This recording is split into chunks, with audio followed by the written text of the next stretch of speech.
let's set the tone for the week ahead. I want to tell you two important things. I want to tell you the why, and I want to tell you the what of what we're about to embark on. And this is just an incredible time for us. But the why has to do with our national defense strategy. And I hope to be able to connect the dots for you on what you do and how it actually supports our national defense strategy. Because there is a direct relationship, not an indirect one, not a supporting one. Secretary Mattis was really genius in bringing to us this national defense strategy. How many of you have read it?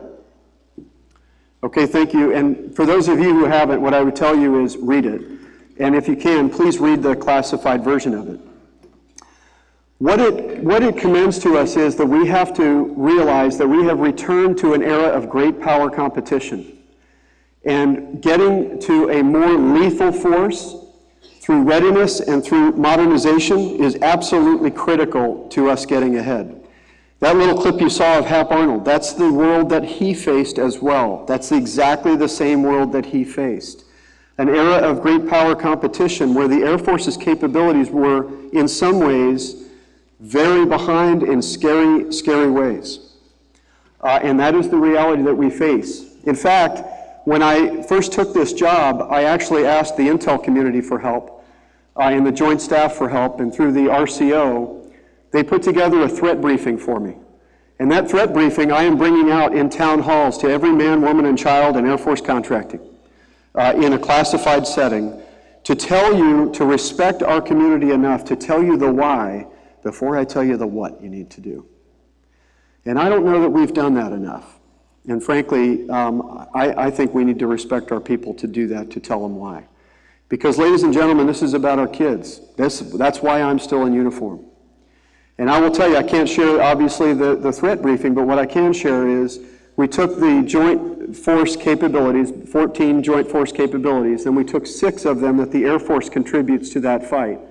And we looked at how are we doing against China and Russia at the beginning of the Future Years Defense Plan right now, and how are we doing at the end of that funded Future Years Defense Plan. And without boring you with the details, I'm telling you, we are behind in some very scary ways right now, and our plan is to be further behind. I will not let that stand, and neither should you. And so I'm going to share with you a couple of arrogant statements here in a minute.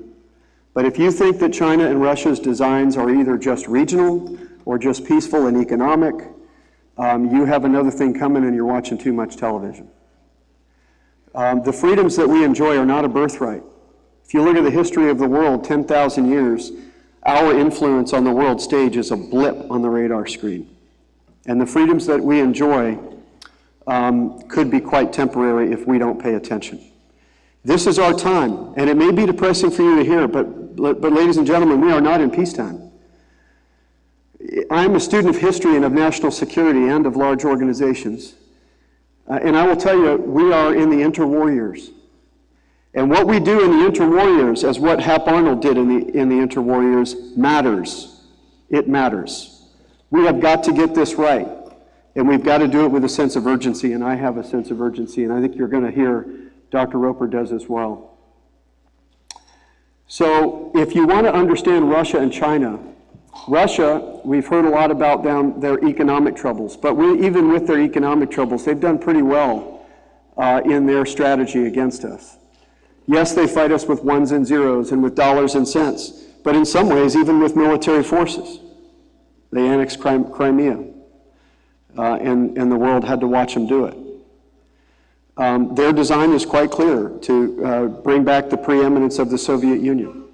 And some of their nuclear capabilities and the thought processes that go with those nuclear capabilities are just downright scary. And even with that, they're not the greater threat. China is an incredible economic juggernaut. And if you want to understand their view on the world, they believe that they've been here from the cradle of civilization to now, and that they believe that they are the preeminent leaders of the world. And they have the right to be. In fact, in their region, they believe that other governments govern with their permission only. When they think about their 9-line strategy, They don't adhere to our Western view of borders and sovereignty established by the Treaty of Westphalia. They don't adhere to the international law of the sea. You see them building up on military capabilities on reefs, kind of like fixed aircraft carriers, right? The One Belt, One Road initiative. It's an economic initiative, right? Not so much. Well, yes, and some other things. And so as they look at that, as we look at the map of the world with the borders that we look at, they have a Chinese phrase for that map, and it's called the map of national humiliation. That's what it translates to. So if you look from China's perspective, we look at a map, north is up and south is down. If you want to look from China's perspective, take the map and turn it upside down and look from China south. And then place an American flag wherever America has influence around that sphere. And you will see what they believe they face, from South Korea to Japan to Indonesia and Malaysia to India in the East China Sea. They believe they're surrounded, and they're pushing us out. And their designs, as I said, are not altruistic. And their capabilities are formidable. So let me get to the arrogant statements that I'm going to make. And I admit these are a little bit arrogant, and I get it. But the first one that I'm going to make is that the Air Force's capabilities that we bring to the joint fight, those 6 that I talked about, I believe that they have more deterrent value, deterrence against war, than any other capability that the joint force has. I know it's an arrogant statement, but I will tell you, I don't think that China worries an awful lot that the U.S. Army is going to land on the shores of China and conduct land warfare across Asia. I don't think they worry about that. I think they worry a little bit more about the Navy's capabilities. The Navy has some formidable capabilities, but their ability to project power inland is limited. But I do think they worry about you. I think they're worried about you. I think they're worried about the idea that the Air Force could operate with impunity inside their borders without their permission or their knowledge in air, space, and cyberspace. That's what I believe will prevent the next war, if we can get out in front. And the time is right now for us to do that. The second arrogant statement is this. The National Defense Strategy, when I read it, I think it's all about acquisition. That's me personally. I think it's about who wins the acquisition race, us or them, our kids or theirs. And so when you look at an acquisition OODA loop, right, observe, orient, decide, act, and their cost, schedule, and performance and cybersecurity in generation 1 of an acquisition cycle in any of the major capabilities that we would compete with them on, how fast do they go through an acquisition OODA loop versus how fast do we? And at what cost, and at what schedule, and what performance is the result of that? And then if you times that times 100 years, who wins, our kids or theirs? And right now, I got to tell you, the answer is their kids. And as I said before, I'm not going to let that stand. So the arrogant statement is this. Why do I say let's go off and change our role to mission-focused business leaders? Ladies and gentlemen, I believe that Air Force contracting, because we are in every single mission that the Air Force has, in every single place that the Air Force does it, from the boardroom to the battlefield, we are the only trained acquisition career field that is in every single one of those missions and in every single one of those places. I believe that Air Force contracting knows more about the details, okay, the details of how to turn dollars into fly, fight, win than any other function that there is. And I, for one, believe it is time for us to change our thought process, change our role from business advisors to business leaders. You know, I don't know if anybody of you have seen the cartoon Peanuts. You know, Lucy, you know, when I think of business advisors, I think of Lucy in that little, you know, cubicle with 5 cents for advice, you know. And I've always disliked this business advisor thing. I'm sorry. I apologize, Frank Anderson, wherever you are. But what I view when I look at that is that we are sitting passively in some cubicle somewhere waiting for somebody to happen by with a contracting question if they even know it is. And I think that the challenges that we face with this peer competition fight require of us that we take more of a proactive leadership role, that we understand the missions that we support, and we are experts in our craft of contracting. We must be experts in our craft of contracting and students of the missions that we enable. And when you have the combination of those two things, ladies and gentlemen, we do not any longer have a disadvantage with China or Russia because of our democracy and our processes and our statutes and our rules. It is Air Force contracting that can bring us to a level of parity and actually get out in front in terms of speed. Now, before you think that I'm advocating for functional leadership of contracting, let me just tell you this. First off, that's not what I'm advocating for. We support commanders and we support program executive officers, and I'm not apologetic about that. And the changes that we are going to lead, ladies and gentlemen, the disruptive nature of the improvements that you are going to lead through mission-focused business leadership, you will not get the credit for them. I'm just going to tell you right here from this stage, you're not going to get the credit. Do not seek the credit. The credit will go to those commanders, to those program executive officers, and that is absolutely fine. But you and I will know who disrupted that FIDA equation, who tilted the balance in America's favor, who said, yes, we can, not no, we can't. You see, you can have a surface level knowledge of contracting and find 17 reasons why you can't do something. It's very simple to do. You can sound like you know contracting because you can use some terms. That's very simple. A lot of people do it. Or you can invest yourself in becoming an expert and becoming a contracting ninja. And you can find the one way that we can do it. And that's what all of us need to be. So invest yourselves in becoming an expert first, and then understand the missions that you're supporting.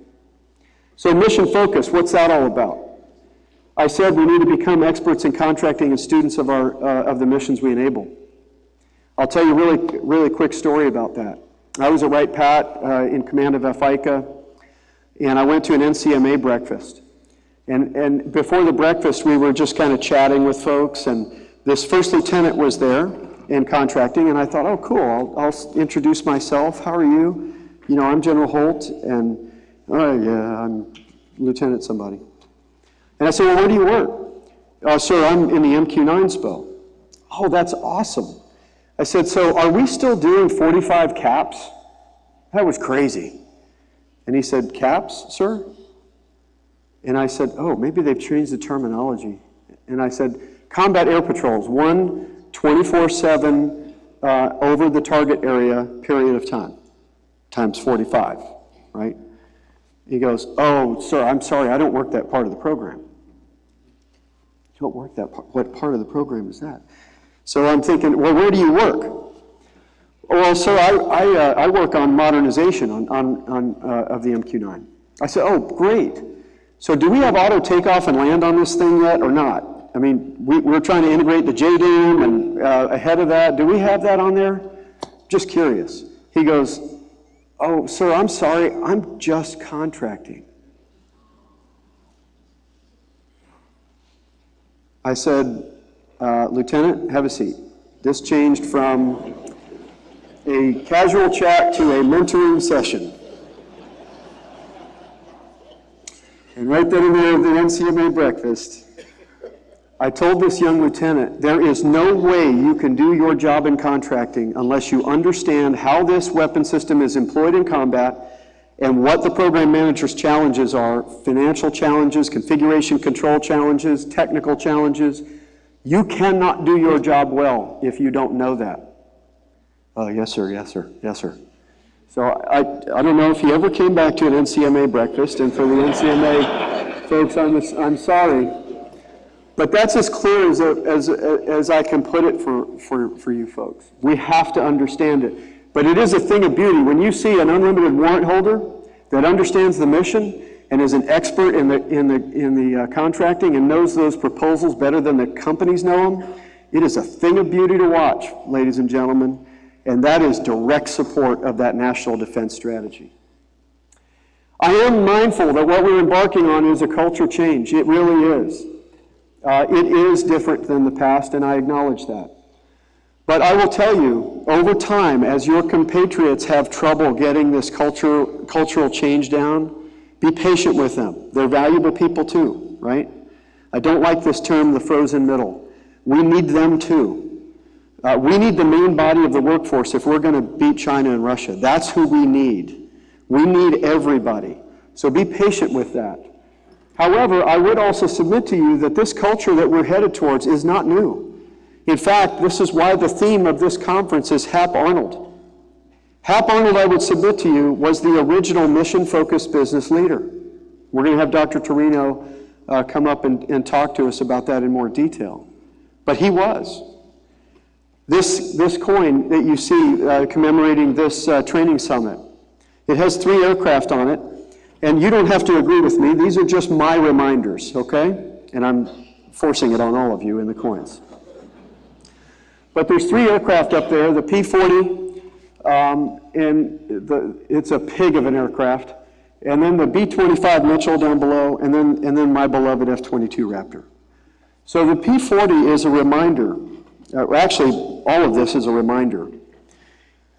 You see, the Air Force, I love our Air Force, and how we employ air power in combat is absolutely awesome. And we are flexible, and we are an adaptive system, and we can respond rapidly to an evolving enemy.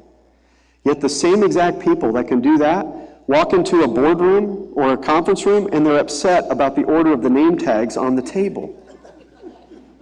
And I'm like, are you kidding me? Is this the same Air Force, right? But have patience with our Air Force, guys, because it's a large organization, and any large organization will succumb to this if you let it.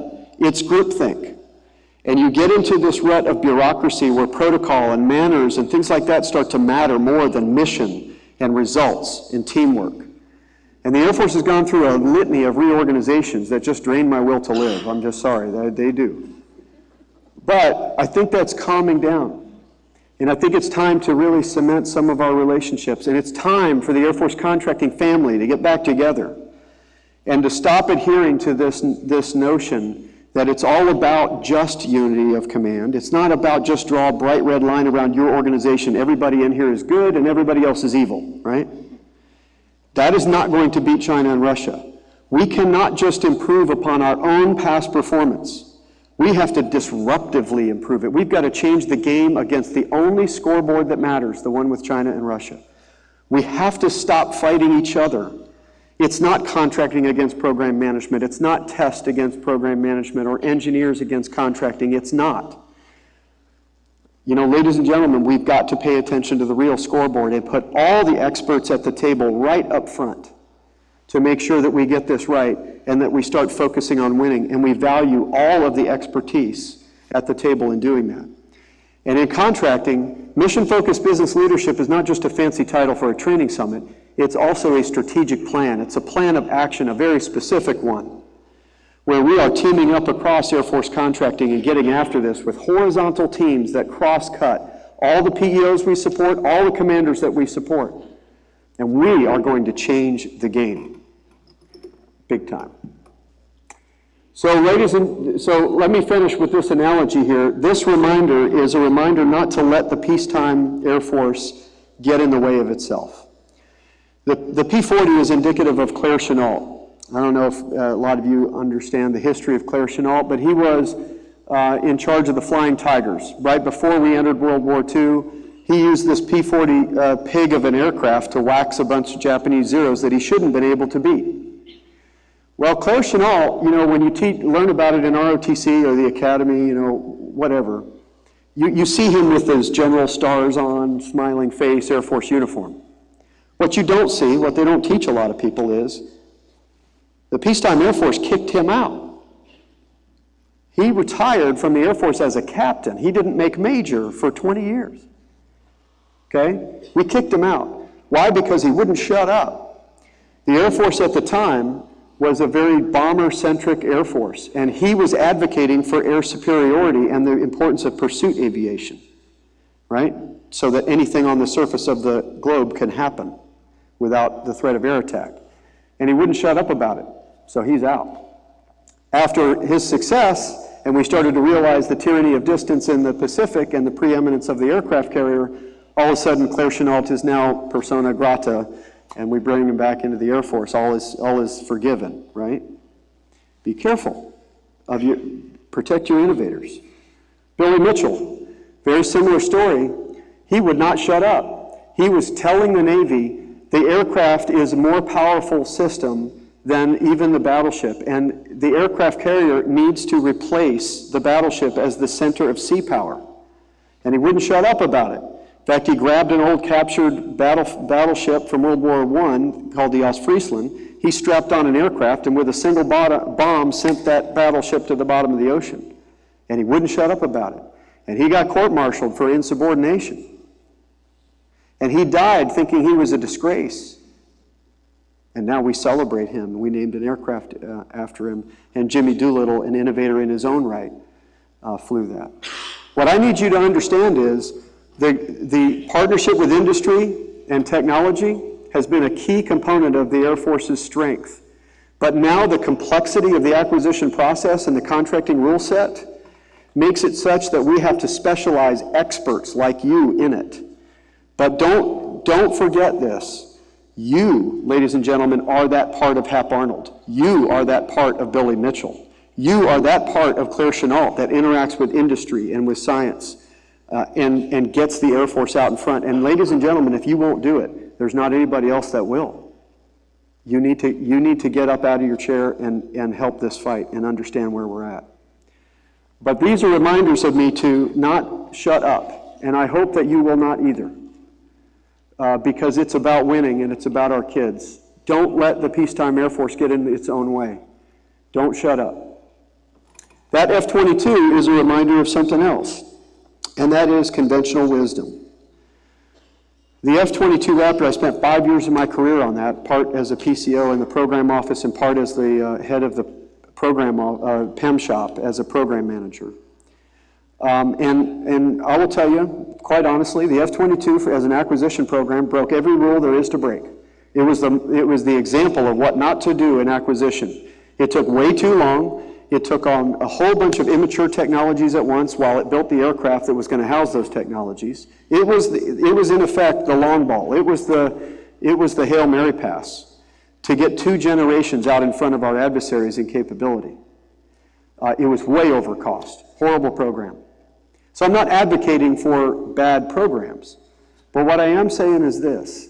Even after all that criticism from the GAO and everybody else, it's been operational for 2 decades, and ladies and gentlemen, when it comes to air dominance, it's still King Kong in the world. It's about the results. Now, don't misunderstand, we have to go fast. And that's the overriding principle that we face right now. But we've got to get it right too. You need to understand the real scoreboard and the acquisition OODA loop with China and Russia, and I'm going to help you do that.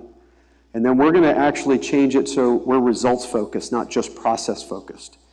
Where we can look at a requirement that the requirements folks give us and question it and say, look, we can do this in 8 years now rather than 16. We're better than we used to be, right? We can employ these new authorities and get better and faster.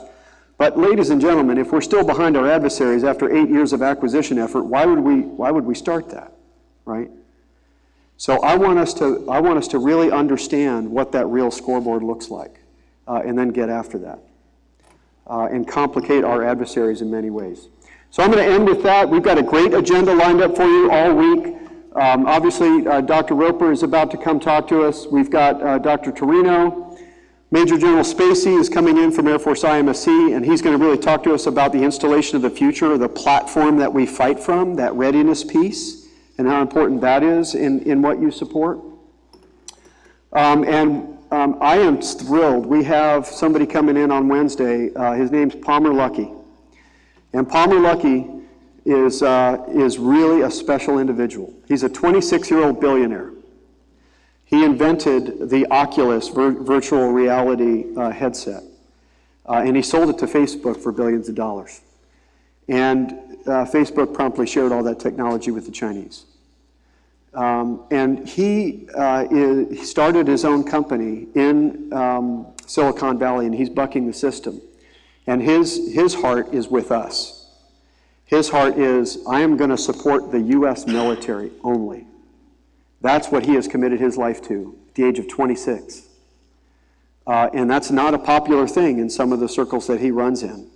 And I had a phone call with him in preparation for this, and let me tell you, you guys are in for a treat when you hear what he has to say. And he totally gets it.